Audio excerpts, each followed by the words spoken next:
I'm Victoria. Fritz in the business news. Action must be taken to stop the housing boom in parts of the UK getting out of control. That's according to the Business Secretary Vince Cable. He's suggesting a mortgage cap of 3.5 times income. His comments come ahead of a major speech from the Chancellor George Osborne. Jailing the bankers. Today, the Chancellor will be proposing to make the manipulation of the currency market a criminal offence. He will promise that the new rules will be as strong as those proposed by the EU, which the government is rejecting. And plans for a cap on the courtesy car costs. The competition regulator announces reforms to the car insurance market in an effort to bring down premiums. Price comparison websites can also expect a shake-up. The Business Secretary Vince Cable has weighed into the debate about the dangers of the housing bubble. Speaking to the BBC, he said he had been appalled to learn that some banks were lending buyers up to 5 times their income. He suggested people should only be able to borrow a maximum of 3.5 times what they earn. His comments come ahead of a major speech from the Chancellor this evening. Mr Osborne is expected to talk about how the Bank of England could tackle any financial instability caused by rising house prices. The Bank of England has also got to moderate demand. If you lend people 5 times their income, something goes wrong with their family circumstances or the economy, they're in potentially serious trouble. And it's just feeding prices so that people on ordinary incomes can't get into the market. We've been through a whole series of boom and busts in the housing market, and the last one ended utterly disastrously in 2008. We don't want to go down that road again. And the important thing is to nip it in the bud before it gets out of control.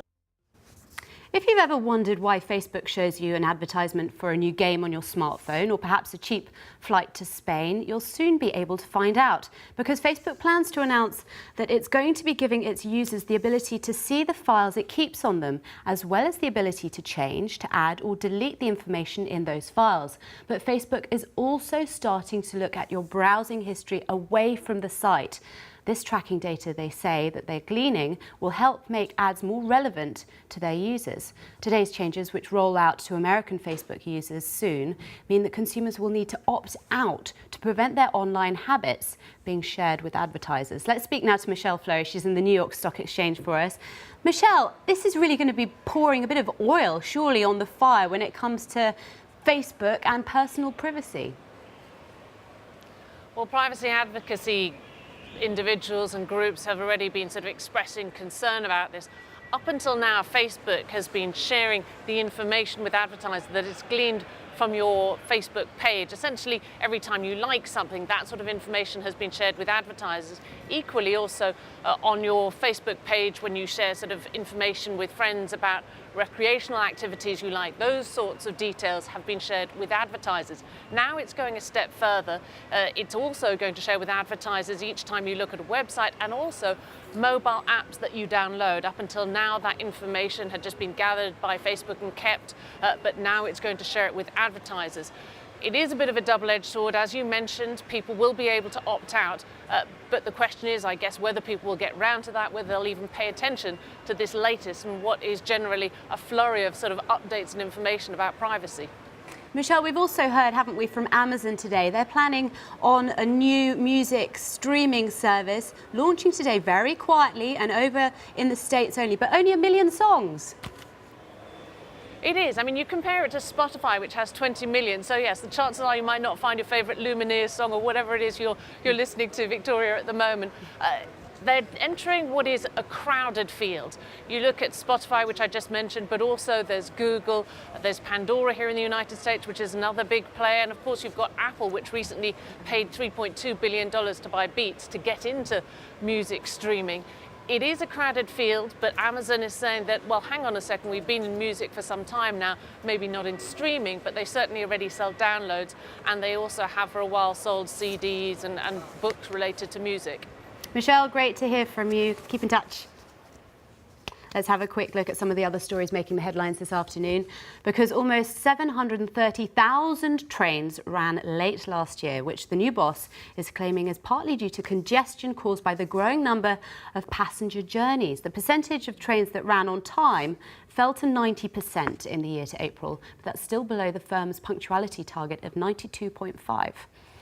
Aer Lingus is the second airline this week to issue a profits warning. The Irish carrier is blaming cabin crew strikes for putting passengers off booking flights this summer. And I've got some good news for you. The better England does in the World Cup, the more televisions retailers expect to sell. That's according to the boss of the Home Retail Group, which owns Argos and Homebase. His prediction comes as Argos saw its sales jump about 5% in the 3 months to the end of May. The good weather is also helping boost sales at Homebase.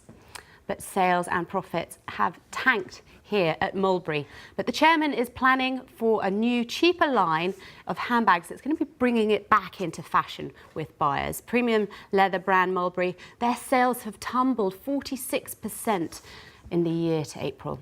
And one of the world's largest online travel agencies, Expedia, has become the latest company to accept Bitcoin transactions as a form of payment. The firm will initially accept the foreign currency, the virtual currency, for hotel bookings only, and it is restricted at the moment to US in trials. So let's have a quick look at the market, see what's going on at the moment.